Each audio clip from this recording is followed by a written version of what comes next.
The following is a Roll Poll production.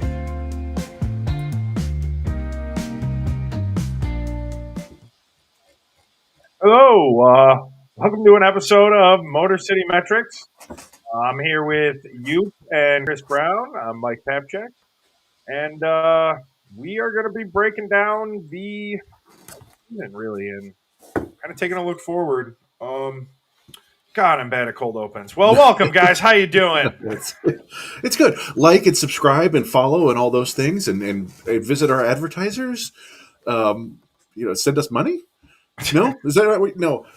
Yeah, in some ways, this is kind of the first podcast of 2026, and Mike is gone. Mike has disappeared. He's left. Yes, he's gone offline. This is it's a horror movie, like in October, the offline inning.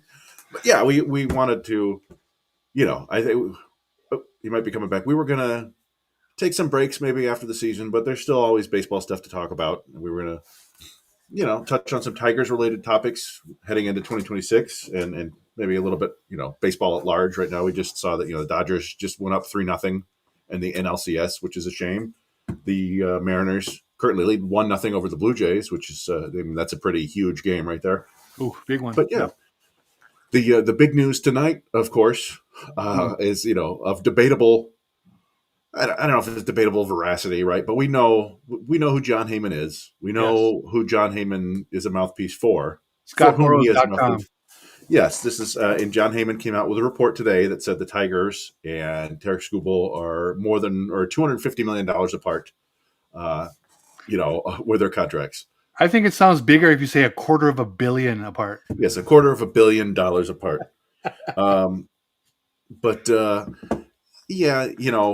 This is not a huge surprise to any of us, right? We've talked many times about that the Tigers are not going to pay Tarik Skubal. Everybody knows this. We've said it many times. And there's a lot of fans who want them to, and I get it. He is an amazing pitcher, and it's always great to have amazing pitchers on your team and have them for their whole career. Somebody, you just don't see it much anymore. But that's not how Scott Boras works. And Tarik Skubal wants to get paid, and he wants to set the market, and that's his right. So here we are. Well, I was just telling you before the show, like, I hate the way it's said, the way it's reported is purposefully just completely against the Tigers. You know what that could mean? That could mean Tigers are offering this is hypothetical. They're offering 5,250 and he wants 10,500. What if it's just the length? When you report just the overall contract value, that doesn't tell me anything. They could be offering him 2 years, 120 million, and he wants, the 10-year deal of that, So just the way it's reported just kind of tells you, I don't know, that it's a little bit of nonsense. I don't know. And I've heard a lot of people reacting negatively to it as well. So it's just, maybe this is mean, but use your brain a little. Think about it. If you're being told they're 250 million apart, that's benefiting someone and not someone else. I don't know. That's how I've been looking at it. The big thing, of course, is that Scott Boras is playing chess here, right? He knows how to work this. He will drive the narrative to the nth degree. He occasionally misfires on some players over the years, but by and large, the money follows him. Okay, he gets his guys what he feels they deserve, and if someone pays it, I guess that means they deserve it. In terms of Skubal, this is a once in a lifetime shot, really. I mean, his next free agent contract is not likely to be anywhere near what this one will be, right? So this is his chance. He's gotten himself to within a calendar year of health toward being free and being on the market. Can't blame him. It's just hard to see the Tigers ponying up enough to talk him out of that opportunity. Yeah, no, and this isn't the first time we've heard about this. This is the first time there's been a number put to it. I think Evan Petzold reported around this time last year that the Tigers had extended him an extension offer, and it was deemed, quote, non-competitive. And that quote probably came from Scott Boras. Sure. So, and that's the thing. Like, he like Skubal's going to get paid no matter what. What Boras is trying to do here, and it's effective, is he's trying to whip up a frenzy, trying to make people kind of turn on Skubal, trying to make the Tigers panic and trade him, but also trying to get. And you could see it already, like. The moment this report got out, there's a clip going around. I think I sent it of New York Mets broadcaster / fans who are talking about how they have to go out and get him, and they're super excited and go get him, do whatever it takes. That's what Boras wants, because Sure.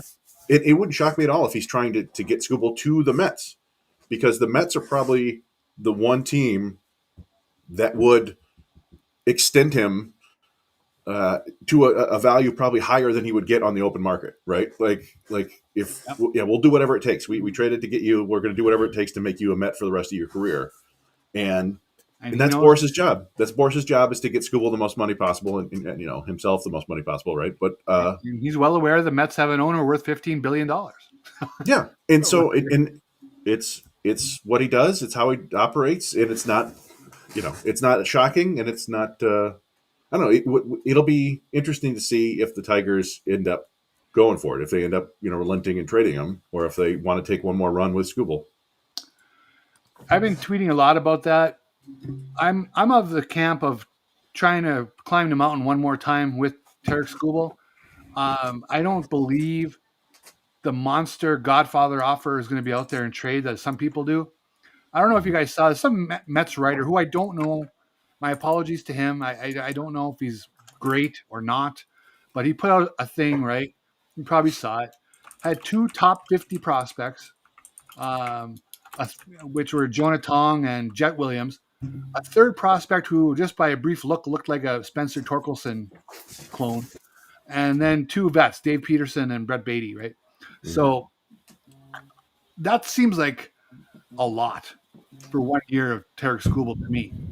I don't know what you guys felt about that one, but I would be stunned if the Tigers got that much in trade. Yeah, I mean that probably not. Just in terms, because I doubt they would want to take that many players. Yeah, because 4 of those guys are on the 40-man roster, right? Like there'd be some level of juggling there. Maybe Jet Williams has to be added. I'm not sure. Jet Williams is an interesting prospect, but in some ways he's kind of like a mix between Kevin McGonigal and Max Clark, and not as good as either of them, right? And becomes kind of redundant. I watched the Mets commentators talking about it, and I would trade anybody but Nolan McLean, and so I say, well, Nolan McLean or bust. Yeah. If that's the one guy you don't want to give up, then that's the guy we want. And if you don't want to give him to us, we're going to keep him. Right, and I agree. McLean is the one guy that we were talking about this, like McLean or Schlittler, right? Like these guys who have come up and have already proven themselves to a certain degree in the big leagues. Mm-hmm. It doesn't mean that they're going to continue to be good or continue, stay healthy. Right. But you want to get somebody you could drop in to the rotation right now who could potentially help you this year and for the next 5-6 years, right? Like that's the smart move if you can get it. And I don't know if the Mets would go for that. Probably not. But there you go. Then you don't get Skubal. Well, the other option then is to keep him, and the draft pick, assuming nothing changes in the new CBA and everything else, the draft pick will be somewhere in the low 30s overall. But you get one more premium year of Tarik Skubal most likely. So, yeah, and I will say this, and this is people don't necessarily go for this, but if they keep him, he gets hurt, they can't trade him, any of that stuff, I'm fine with it. Yeah. I'm fine with I don't have a problem if you're trying to go and win a World Series. Now, it would be helpful if that's the plan, then go out and supplement the roster with a bunch of other good players, which it doesn't seem like they're going to do. We'll see. I'm skeptical, but I wouldn't be torn up if they kept Skubal and things went wrong and they weren't able to trade him for anything. It's not like not trading Matthew Boyd at the peak of his value under the Avila regime, right? Like this is, the end result is we got a bunch of Tarik Skubal, pitching in Detroit, which is worth it enough for me. I'm with there. I agree 100%. And even if they are out of it, they can still deal him at the deadline if they, if things worked out that way. If they're having a rough year and he is healthy, you can make that deal, and maybe you get better than the value of the the pick in the low 30s at the deadline. Who knows? Yeah, and go ahead, Mike.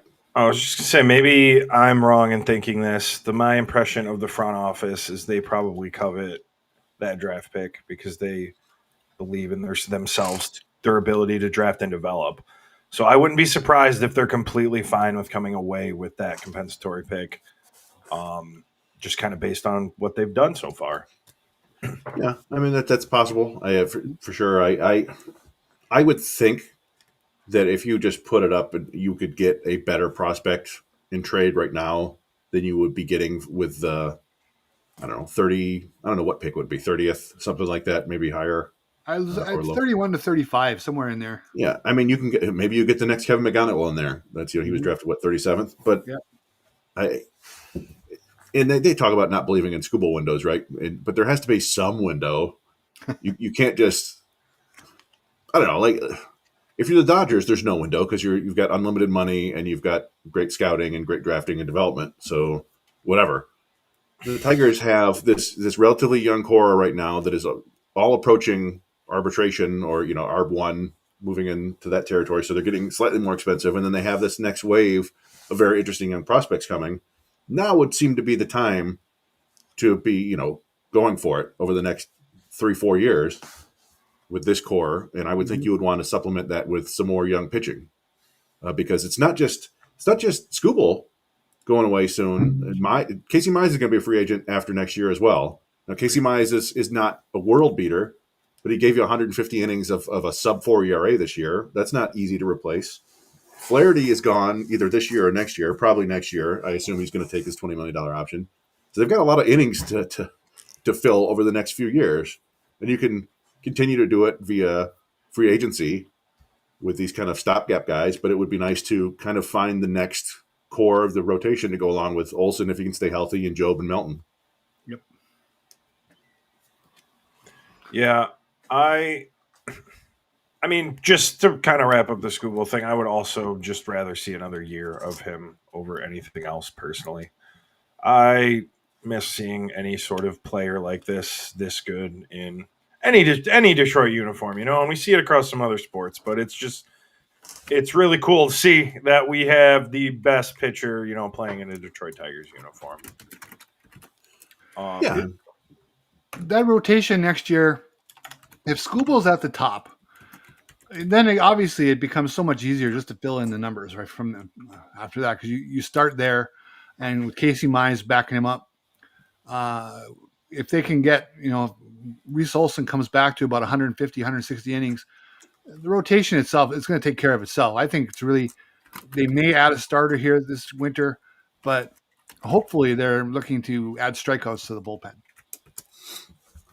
Yeah, there are ways to improve the team, and if you get Skubal's money off the books, then you have a little bit more money there. But it's tough. It's tough. The hardest thing in baseball is to find that ace, that true ace. I mean, there are only a handful of them. If you want to go by the card, then there are only 4 of them at any time, right? If you're really treating them like aces. Yes.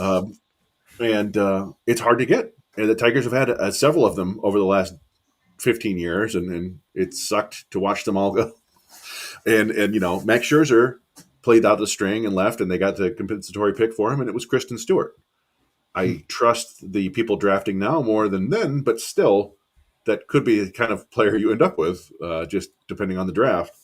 But then Verlander, they kept him and eventually made that trade, and what you got out of that was, I don't know how many games of Daz Cameron and several seasons of Jake Rogers, who's a perfectly cromulent backup catcher who had a 20 home run season. But so yeah, I don't know. Sometimes it might have been more fun to just keep Verlander around and keep going for it. But probably so. Well, and again, the Franklin Perez was such a sad story. Yeah, I mean, and that's the risk you make. You take when you make a pitcher the heart of any trade is pitchers just break constantly, and sometimes they break irreparably.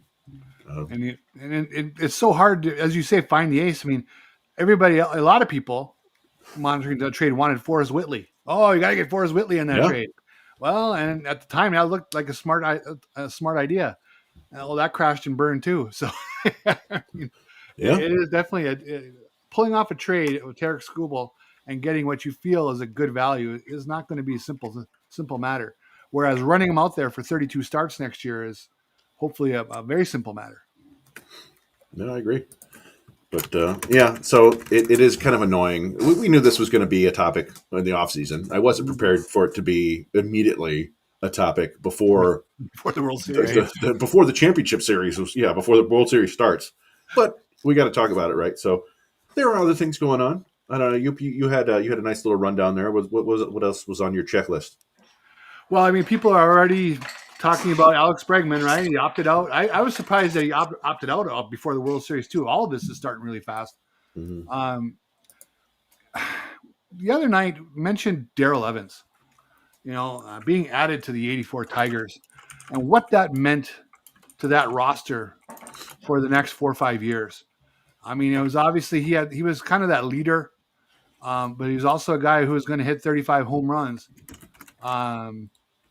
And it was a big move, and it was a move that they really hadn't done prior to that. But they added him to that young core, and that really set things in motion for 2 pennant runs.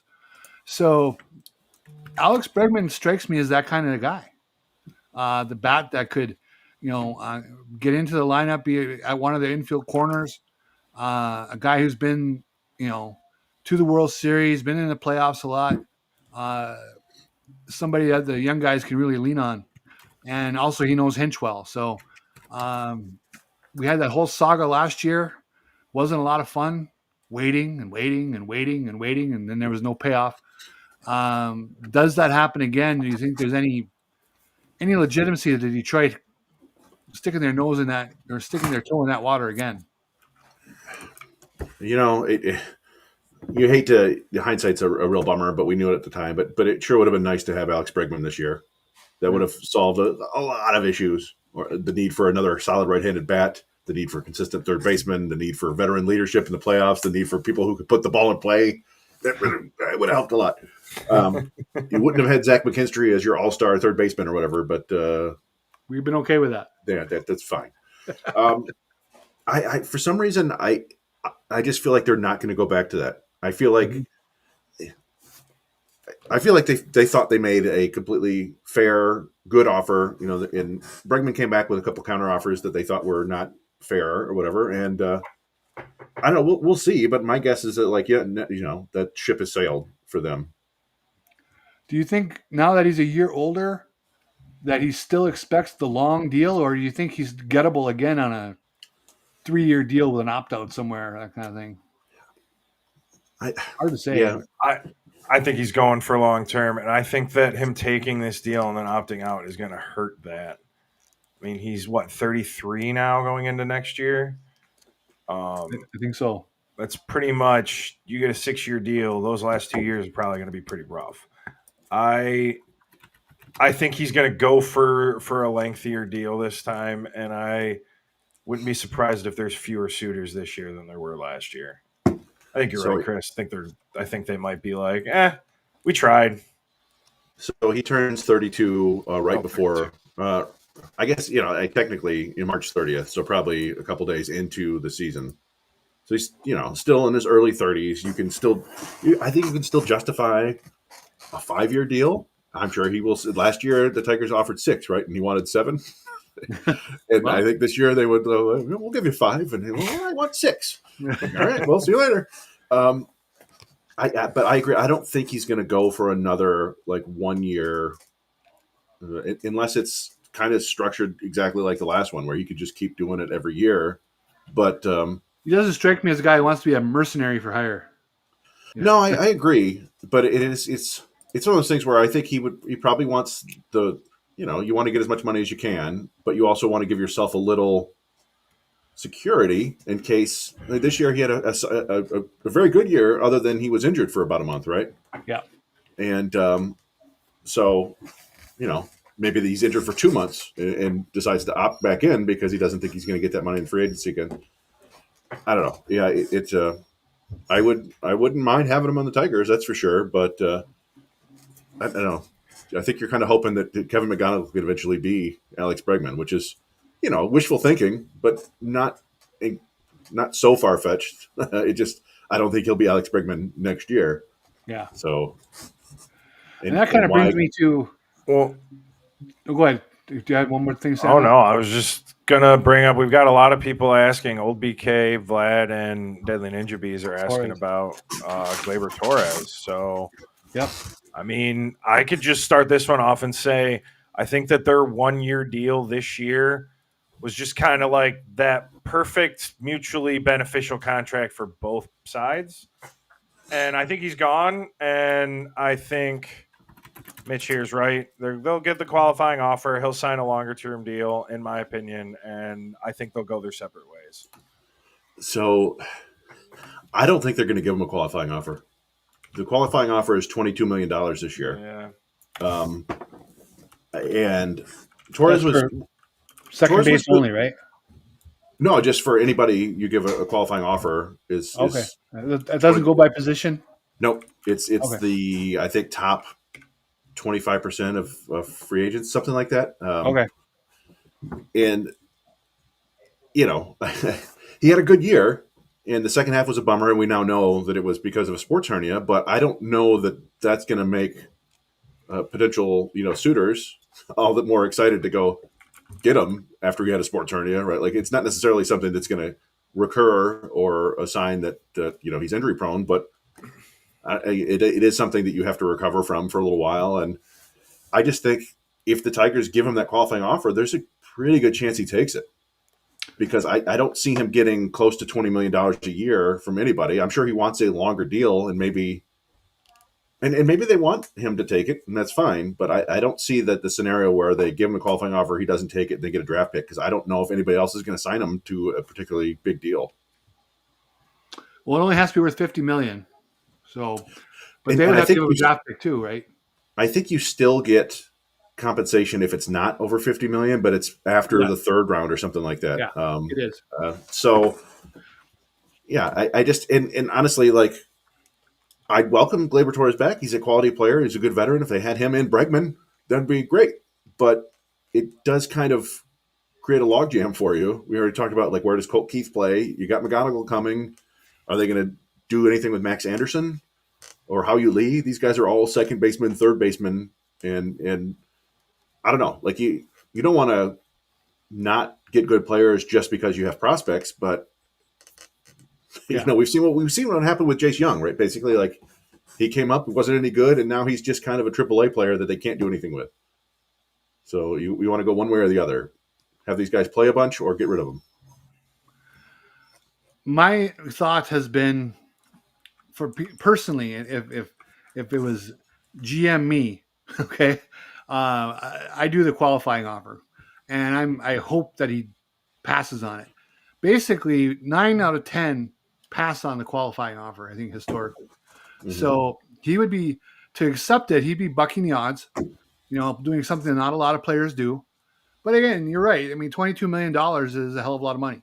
So if he wants to cash that in, I'd be okay paying that for him too. I mean, the Tigers payroll, they can afford it.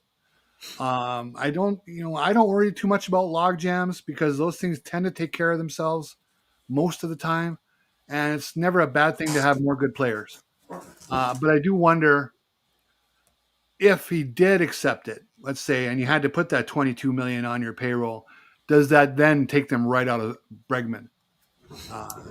Do they self-impose a salary cap there? I mean, I would think that it would take them out of, if it's not Bregman, then it takes them out of some other, quality reliever they want, or one of the, the sort of second tier, third tier starting pitchers that they want. Mm-hmm. I don't know. We'll see. It is. Do you think you can get Torres level production from Colt Keith and Kevin McGonigal next year? If you can, you probably don't necessarily want to keep Torres around, but that is a pretty big if. So that's one of the many interesting decisions that you're going to have to make here in the next couple of days. Do you think that behind the scenes, something they would never admit to, probably because they can't, that maybe there was even a gentleman's agreement with Torres that they wouldn't put a qualifying offer on him so that he doesn't have It, draft pick attached to him? that's entirely possible. I mean, they were just adamantly against playing at third base at all. Remember that was the talk early in the season. Like, hey, stop trying to like fit Colt Keith somewhere. Just play Torres at third and let Keith play second. Yeah. And eventually, no, they moved Keith to third, and everybody else moved around. So I do think that they promised him. They promised him that. It wouldn't shock me if they promised that they wouldn't give him a qualifying offer.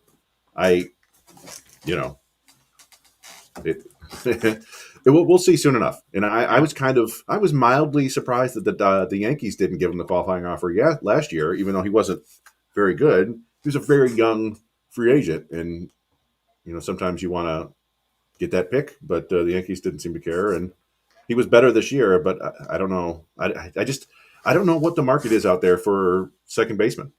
Who out there really needs a second baseman right now? I have to really look through that. Yeah, I don't know. But are you surprised they let him play for a month on a hernia? I am. Yeah. I did. I thought, Hinch's comments that were like, if I gave him a day off, you guys would be like, what are you doing? And he would be like, no, what are you doing? It's like, okay, but you're the manager. So tell him, hey, you have a hernia. That's why you have a day off.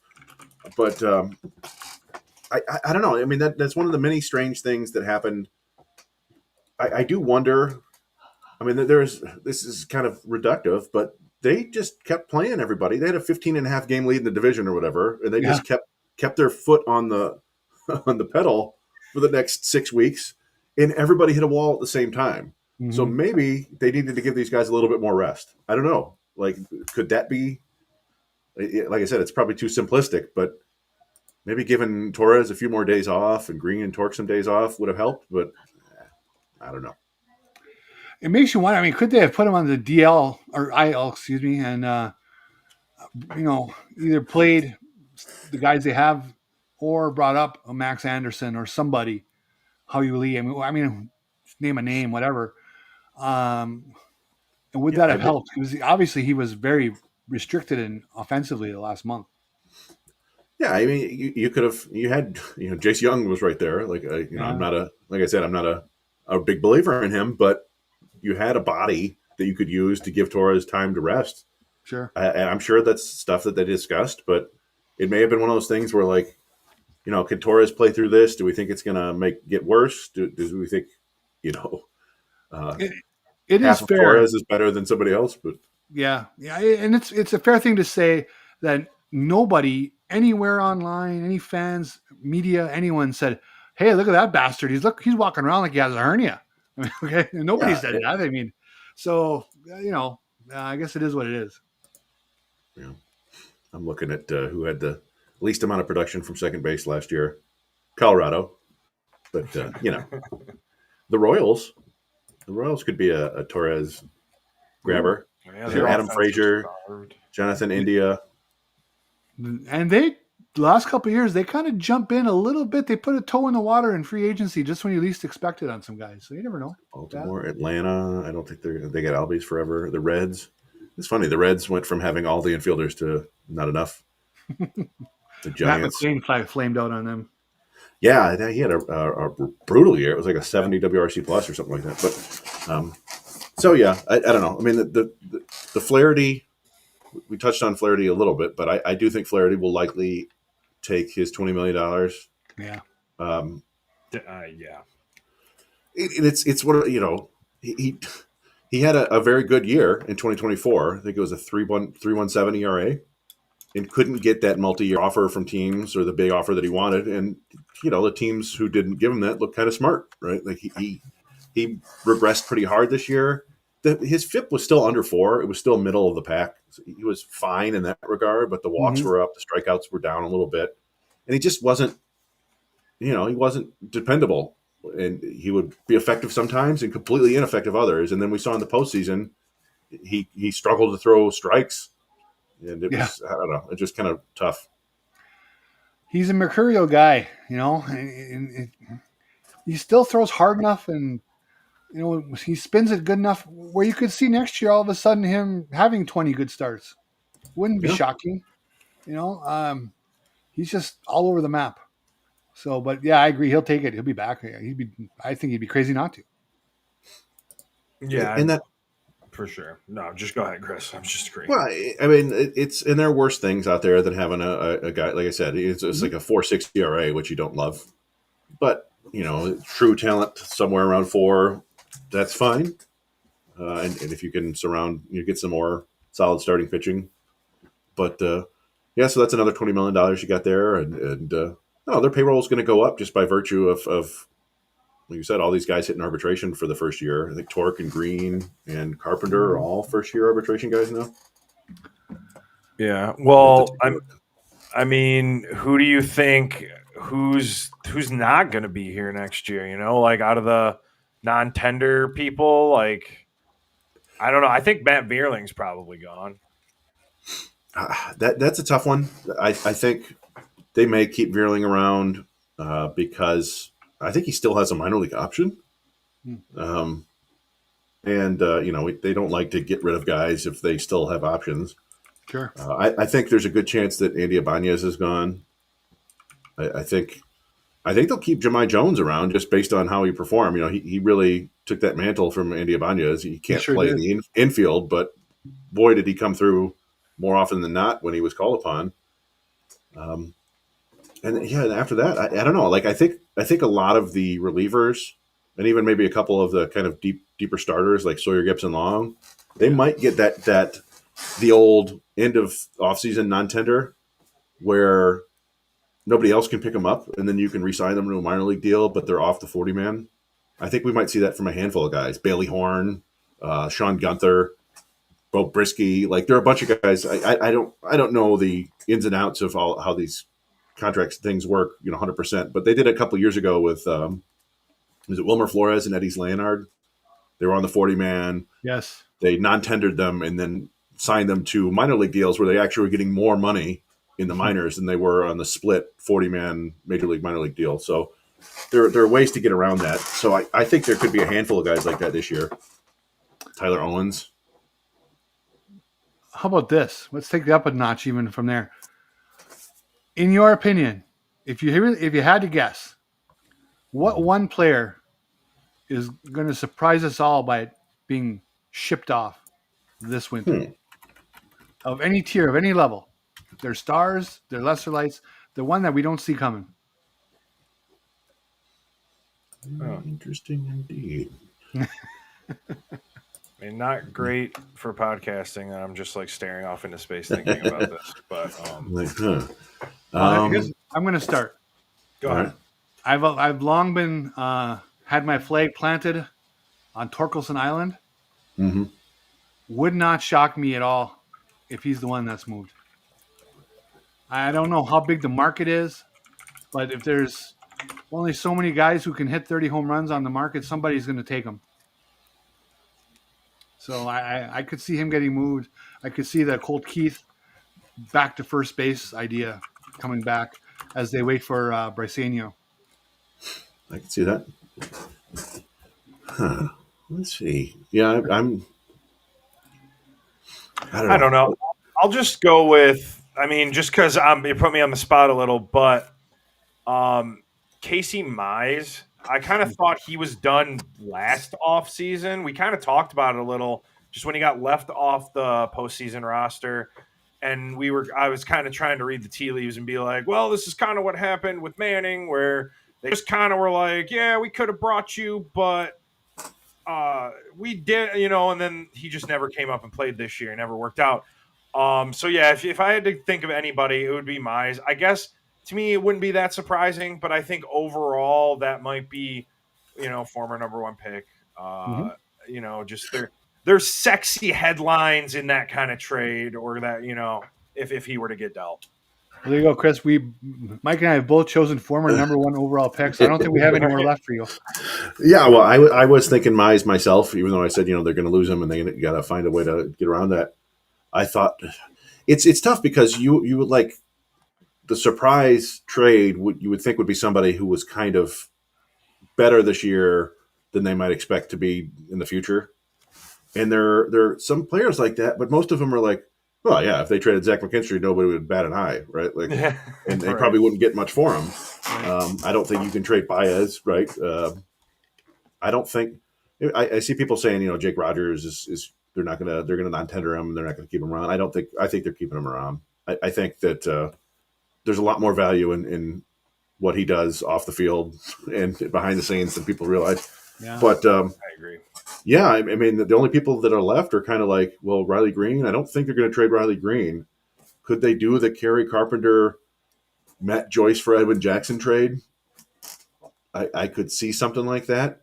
Although it would, I'm sure people would be up in arms because Carpenter is a fan favorite and he's kind of continually the only guy who hits in the playoffs.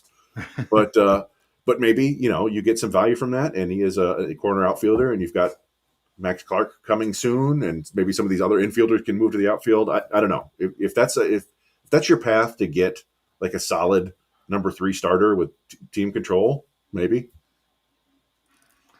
That's fair. So, Kerry Carpenter, you mentioned the Matt Joyce trade. I immediately thought of would this be a poor man's Curtis Granderson move? Again, big fan favorite. Obviously, he's not quite the versatile player Curtis Granderson was. I mean, not even close. But just a valuable outfielder, surprisingly on the market with not a lot of people except for Lynn Henning saw it coming. Mm-hmm. So I don't know.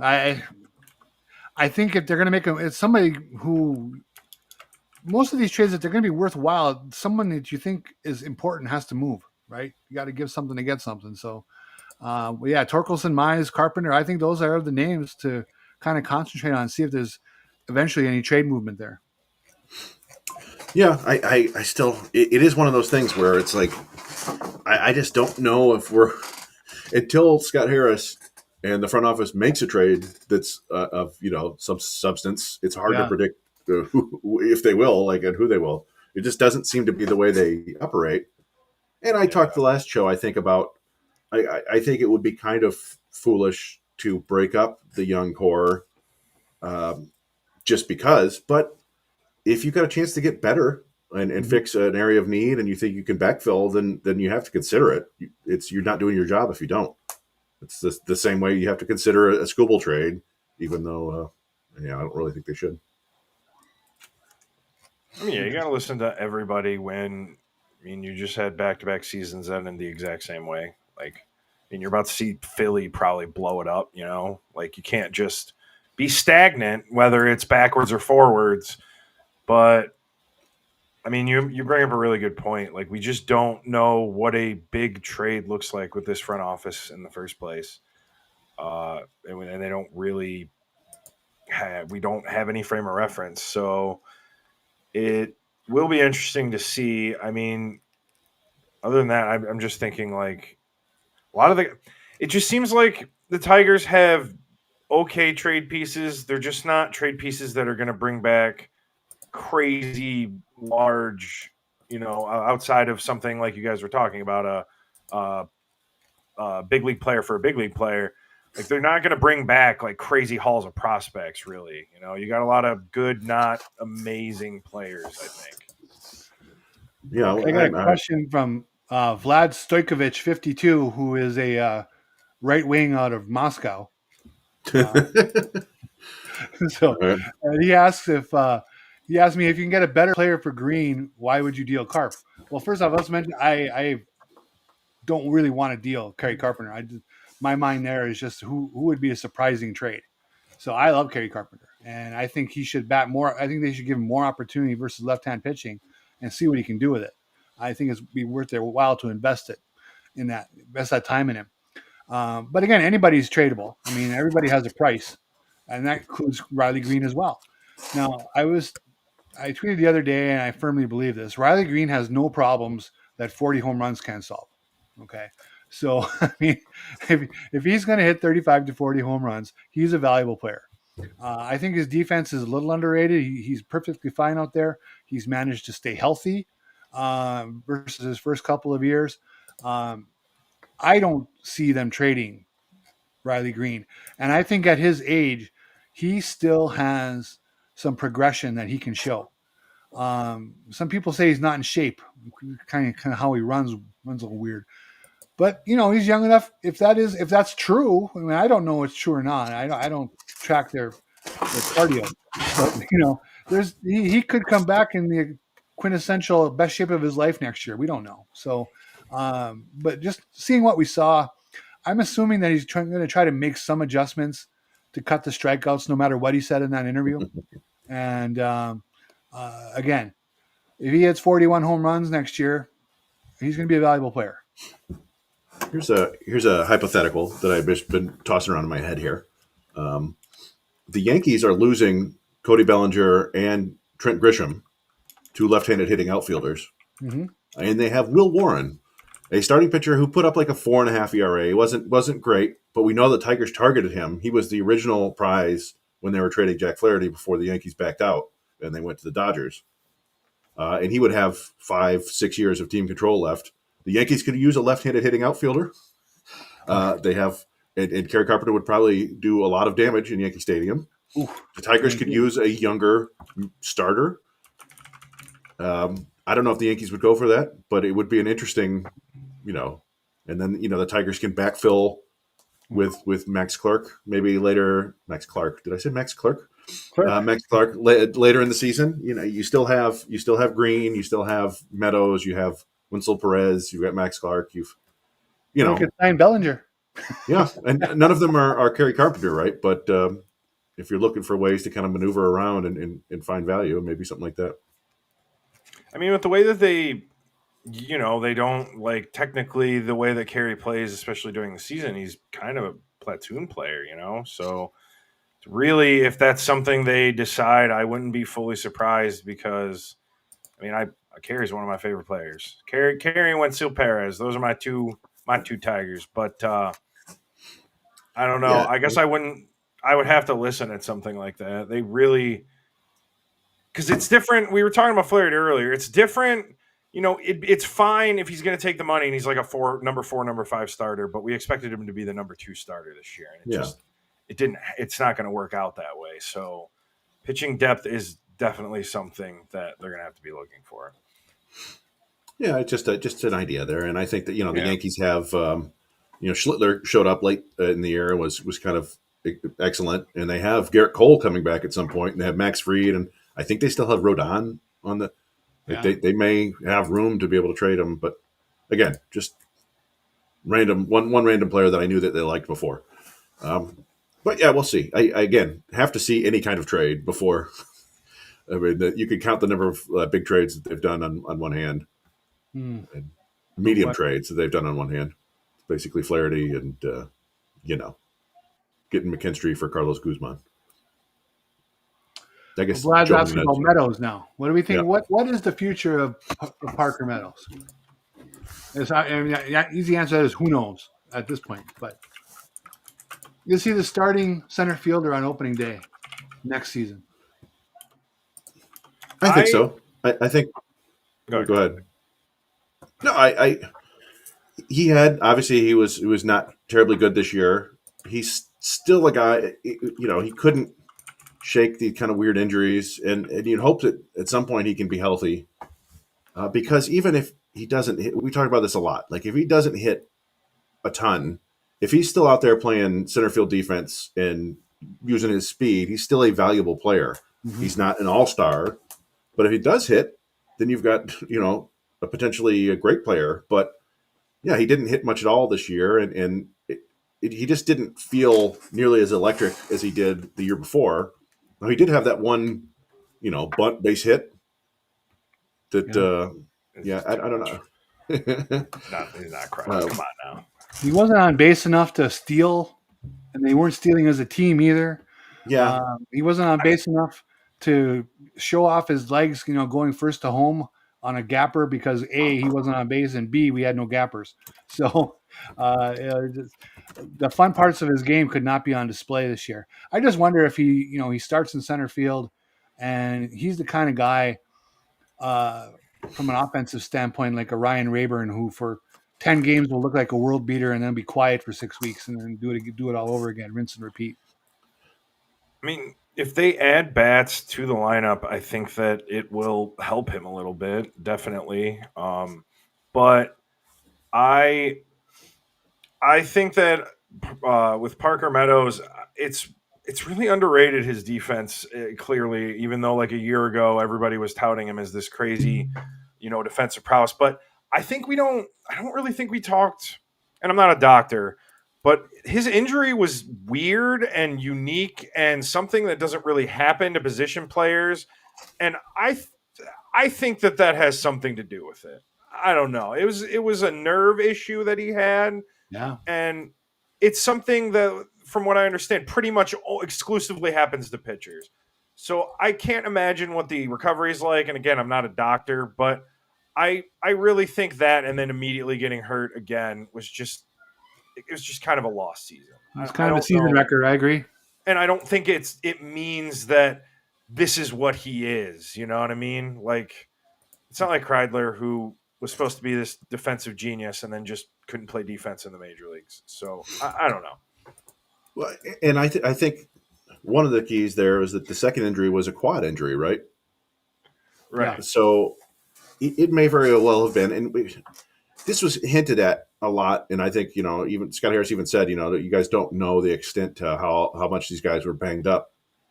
There were times when it felt like Parker Meadows of 2024 would make a diving catch or run the ball down or would attempt to steal a base, and he just didn't at the end of this year. Mm-hmm. And it felt to me like they were just being super cautious with his quad and like telling him not to go crazy because they felt like having him on the field was better for what they needed. Who knows? Maybe he has a terrible spring. Maybe Javi Baez is your starting center fielder next year. Maybe, but I still believe in his physical ability. I think it's up there with anybody in the organization. Honestly, it's just can he hit enough and can he stay healthy? But I'm not closing the book on Parker Meadows just yet. How many plate appearances does he have in his career? Let's see. Let me look it up really quickly. 656. Oh, shoot. I was going to say 600. I'd have been close. So, about one season worth of plate appearances. And it's a career 232 hitter. 3.3 WAR in about one season. So, make of that what you will.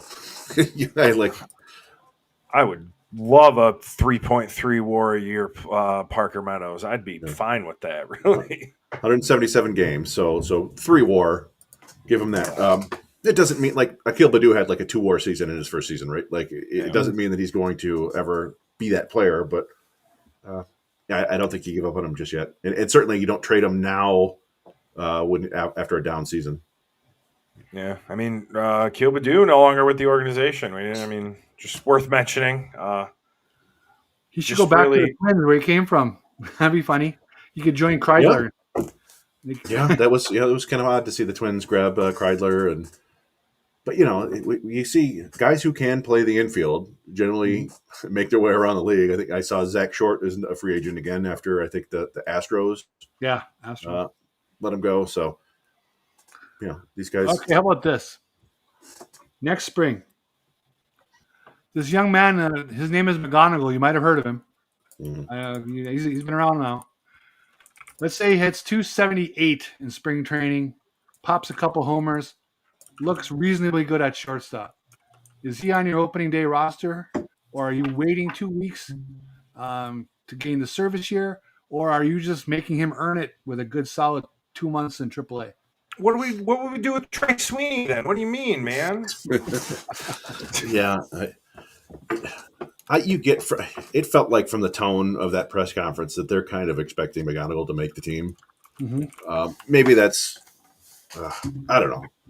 Like I said, I don't think Scott Harris does himself many favors by focusing on the prospects so much and highlighting them that much. I don't think the average fan cares enough. But it sure felt like yeah, these guys are going to be a part of the team next year, and in that regard, and he even said like these are 20-year-olds in AA. All right, well there are 3 20-year-olds in AA. It was Briseño, Clark, and McGonigal.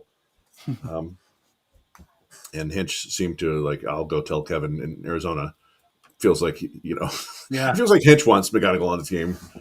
we'll see what happens. He didn't finish in Double-A as strong as you might like. There was a little bit more swing and miss. There's been a surprising amount of swing and miss in Arizona so far.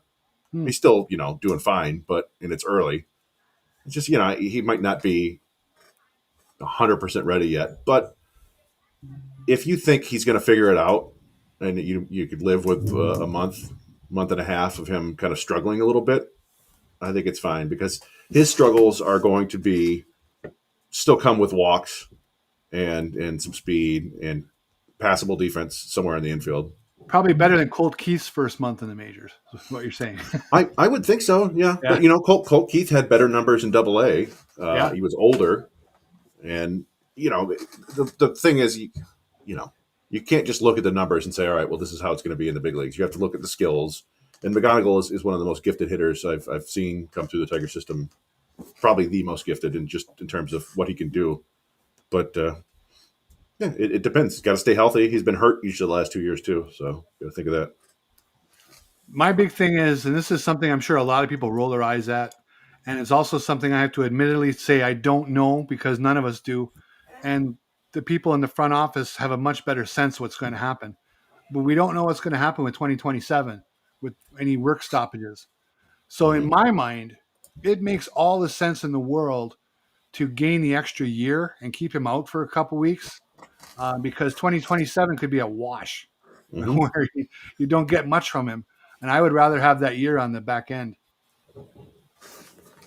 I think the timeline makes sense for him to, like, I agree with Chris. It just seems like if you look at what Harris has been saying and you just look at the way that they have been pushing the prospects all along, like, I'm just kind of echoing Chris. Like, it seems like that was the plan to me. It just seems like it was leading up to this. And part of the reason maybe why they didn't try to go get anybody more than who they got in the offseason last year or at the trade deadline, they need to make sure they're not throwing anyone in front, because that's the plan. I just, that's the way it looks to me. I wouldn't be surprised, but I mean, I also wouldn't be surprised if they keep the extra year of service time. Like, it just, a lot of baseball teams do it. And it's only 10, 12 games. I mean, it's really not a big deal. Yeah. I mean, I don't know. I'm kind of sad about joking, but not joking. Like, I mean, Trey Sweeney will be there in the meantime, and I just, he's the new Ryan Kreidler. So I don't know. I will admit this. I was really surprised we didn't see any progression from Trey Sweeney. I thought we would see at least something that you could hang your hat on, that he got a little better offensively, but it just did not happen. Hey, there was like a 2-week span at the beginning of the year where he rose his average from like 200 to 320, and then I think he went on like a 30-game hitless streak. He did something like what was it, like 13 for 19 or something? Yeah, it was wild. Yeah, I'm looking. It was in Colorado and LA, I believe, wasn't it? I have the wrong. I thought it was with the against the Angels and the Rockies, but I don't. Oh yeah, so he had a 6 RBI game against the Angels on May 4th, and then I guess against Boston he was doing well. But yeah, that was he. He's a guy that has some ability, but it did not come out much in 2025, and that's the funny thing about baseball, right? The 2024, the Tigers trade Jack Flaherty. They go on to make the postseason. Tyron Lorenzo has a monster post-trade season down in the minors, goes to the EFL, looks like a top 100 prospect. Trey Sweeney is a key member of the team that's getting you to the postseason. Yep. You go and you sign Jack Flaherty again, and you look like you're a genius. Jack Flaherty has a down year. Lorenzo has a down year. Sweeney has a down year. Looks like nobody involved in that was any good. So it's baseball. They gave us a lot of stuff to talk about here, though. Yeah. Remember, like 4 weeks into the season, we were just like, I cannot believe the Tigers got to trade Flaherty and sign him back. That looks like the steal of the offseason. It really looked pretty for a couple weeks. Yeah, but that's baseball takes a while to figure things out, and even then, you don't know. If you knew, you wouldn't do half the things that you did. I mean, that's why Okay. game 162 mattered for the Tigers, right? Yeah. How many times a day do you still think about Game 5? I haven't thought about it a ton. I was writing an article right now about the roster and saying, it's still, I'm sure a lot of fans still have a kind of a bitter taste in their mouth because of just the way the season ended and the way that game went. But it's, what's done is done. I've seen enough of this to not dwell on it too much. Well, It's I keep seeing this narrative that Skubal pulled himself out of the game, but I haven't seen anyone say that. So I don't really know where that's coming from. I've read AJ Hinch say that he knew he was pulling him out of the game. It sounds to me, and correct me if I'm wrong, Chris, Hinch basically said he talked to Skubal, right? That they, yeah. so I think it they was almost agreed. like a mutual thing. I think they agreed before the sixth inning that was going to be his last inning, no matter what. I think, and maybe it would have changed if he had gotten three first pitch groundouts. But So I've got the quote. It says, "Easy decision. After the fifth inning, I checked in on him, how he was doing physically and emotionally. We both knew that he had one inning left. He emptied his tank and was emotional coming off the mound. I think that signals exactly where we were in the game. He gave us everything he could, blah, blah, blah, blah, blah." I think a lot of people hate the idea that they talked about how he felt emotionally. I think there are some people who really get turned off by that. Just that one word. These guys should be warriors who want to get out there and vanquish everybody. Yeah, Emotionally damned. problematic. VG's right. It has been pushed on local radio here quite a bit, and it's spoken as if it's a fact and that it's indisputable. And I don't understand. If you watch Skubal all year, I don't get why that narrative is so easy for people to embrace right now. Like the dude literally earlier in the postseason pitched 7 2/3 innings. You know what I mean? Like, and had 14 strikeouts. I don't understand how it's one. That game went 15 innings. That game went 15 innings. Who gives a flying F if he pitches 9 10 innings? They still didn't score. I mean, you're right. They let up the run, but I'm just saying, like, the Tigers couldn't score. Yeah, it ultimately didn't matter because no score, no win. And I think we said before the game, like, hey, if you get to 3 runs, and that's what happened. And I get it. Like I said, if Skubal's not going to push it now, then when, and apparently never. But you look at his game log, he topped out at 105 pitches during the regular season. Hit 99, I think, 5 times. So that's his limit. That's his limit, and he knows if he knew it beforehand, he was emptying the tank there at the end to get those last 3 outs. And his last pitch was 101 mile an hour fastball to Cal Raleigh. Yep. Like, I get it, and Finnegan had been kind of the hero in the game before, right? He gave up, got a huge double play. He's a guy you trust to go out there and get a couple big outs, and he just happened to walk Polanco, unfortunately, and then Holton could not get Leo Rivas. And that's the way it goes. And you could, I don't know. Like, I don't have an issue. This is the way the game is now, right? Like, you don't see a whole lot of people go over 100 pitches anymore. And here's the thing: I pretty much agree with you, and I think that fans are asking a lot that if Skubal would have pitched the 7th, and let's say he did not allow a run, and he still could have allowed runs. People kind of gloss over that. It's not like it's a guarantee he puts up a goose egg, right? I mean, people give up runs, but then that they would have held the lead in the 8th and 9th, and they would have, would Vest have even pitched 2 innings if Finnegan was available in the 8th? We don't know. So it's not a fait accompli that the Tigers would have held on and won if he did pitch, but I am willing to at least hear the argument from people who say, if not now, when? When is he going to? Wasn't that the point where he should push himself to help the team get that one more inning to get them that much closer to victory? I get it, but obviously Hinch felt that going to the bullpen there was at least some percentage of a better move. I mean, I can't. I understand, but I just when you can't score another run the whole game, I feel Yeah, like it's so unreasonable to blame Yeah. Skubal of everybody on the whole team, any coach, anybody else, and you blame him. Like, that doesn't sit right with me. You should fault the entire offense.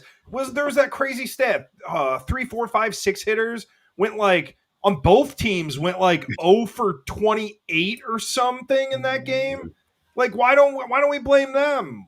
I don't know. I think it's wild that's the takeaway. So you're asking about like takeaways from Game 5. That seems to be a lot of at least the vocal minority. That is what they're thinking about the game.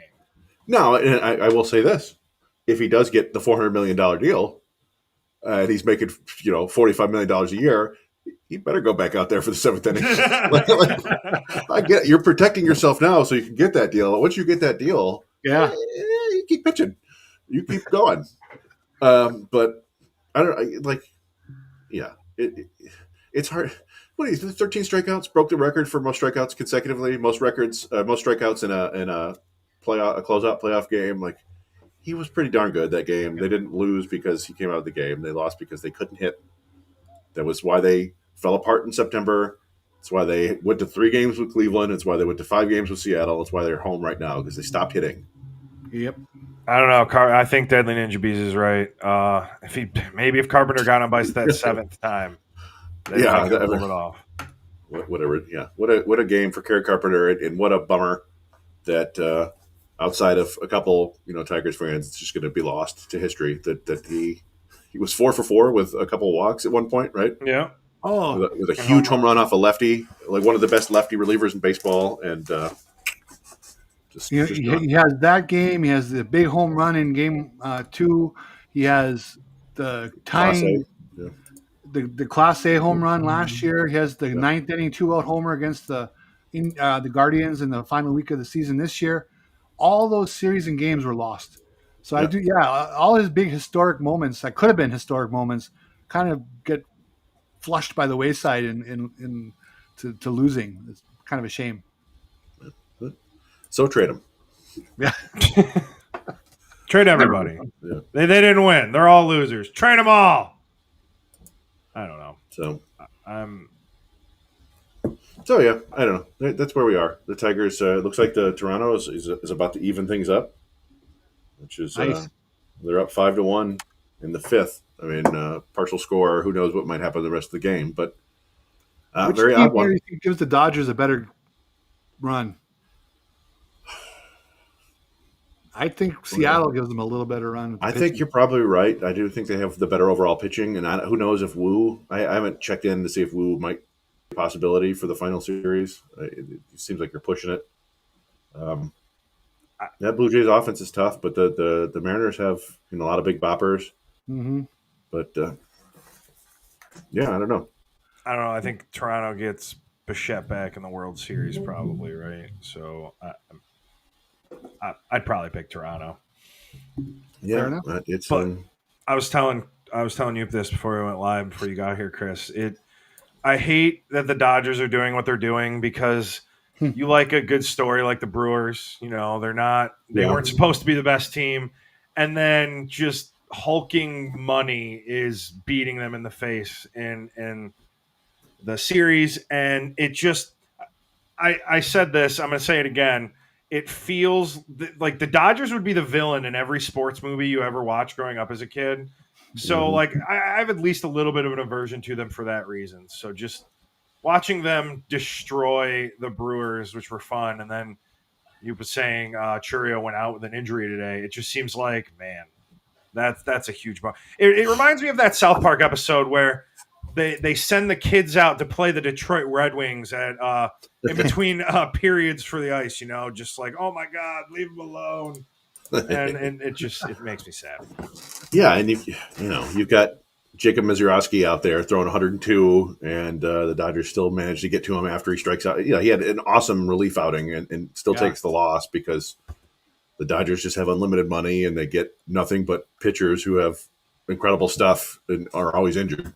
But when they're healthy, Tyler Glasnow has shut down Milwaukee, and Yeah, I saw somebody tweet this earlier. Did the Dodgers just figure out how to play baseball? Just make sure all your pitchers are injured for the first half, coast on your money, and then everyone's rested into the postseason. Yeah. Yeah, well, I think a couple of years ago, I think that they instituted. You remember they dropped the IL to 10 days, Yeah. and then they moved it back to 15 for pitchers because the Dodgers were strategically putting guys in the IL Yeah. to get them rest.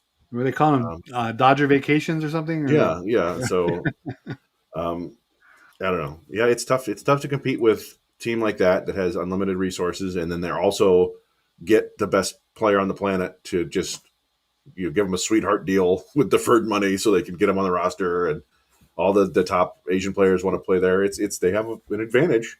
It is baseball though, and they won last year, but it took them a long time to get there. But they didn't win every year before that, and they're not guaranteed to win the World Series. But it's tough to try to compete with that when you get Mookie Betts and Ohtani and Teoscar Hernandez and Max Muncy and 17 other Freddie Freeman. Will Smith, like it's just their number 9 hitter would be I don't know, crazy. Mizorowski lives in my apartment building. So Love it. You get tickets? Give him a piece of cake for us. Yes. For his efforts. Fun to watch. Man, that kid's good. Yeah. All right. I don't know. Is there anything else to touch on? I don't know. I think I got my ranting out. I'm glad we talked about the Skubal stuff. I feel like I just aired out some stuff I needed to say. That's the big thing. Well, I think it's going to be a good offseason. I think it's going to be a lot of fun. I think probably some things will happen that'll rile up the fans. That's never a bad thing. So yeah, who's this year's Alex Cobb? We had Kenta Maeda, Alex Cobb. Who's going to be that next guy? Is it going to be it's Merrill? I don't know. Just Chris Bassett. Yeah. I think, Dustin May might be a fun reclamation project because he's young enough, but I think he might, because he's young enough, he might be a target of a number of teams. A lot of teams, probably so. Probably end up in Cleveland and have a 3.02 ERA next year. I mean, the Cubs with Matt Boyd playing the way he did. Anyway, one last thing. Congrats to Dylan Dingler for being nominated for a Gold Glove. Very, very good defender and getting recognition. I think Alejandro Kirk might win just because he has the better metrics or whatever, and also had a better overall season on both sides of the ball. But Dingler is certainly deserving, and if he wins, it won't be a total shock. Yeah, very cool. I thought of that because Matthew Boyd was also nominated for a Gold Glove. I'm glad you brought that up. He was the only Tiger to be nominated for it, and I just think it's cement. I mean, does the Gold Glove actually matter in this case? No. What I'm trying to say is, I think Dylan Dingler, just with this, it just kind of makes you realize he really was probably the most valuable Tiger this year. Just looking at everything as a whole. I mean, that's how outside of Skubal, I'm saying, Skubal's the qualifier, of course, but I think Dylan Dingler is probably the most valuable position player this year for the Tigers. Yeah, so it's a nice recognition. This is one of those cases where it truly is an honor to be nominated. And hopefully he wins, but if not, he's gonna. I think he'll get more of these down the road. So for sure. Well, it sounded like from what we talked to Raj that we'll be back as events warrant throughout the off season, and probably around GM meetings and winter meetings and all that kind of stuff. When there's stuff to talk about, for sure. I will just say thanks everybody for participating in the chat. I know I'm not as good as Rogelio at navigating it here, but I appreciate you guys bearing with me, and we appreciate you listening. You can hear us anywhere you have hear podcasts, Spotify, all the good places. But I'm Mike Pepchek with Yoop and Chris, and have a good night, everybody. Stay classy. Mm-hmm.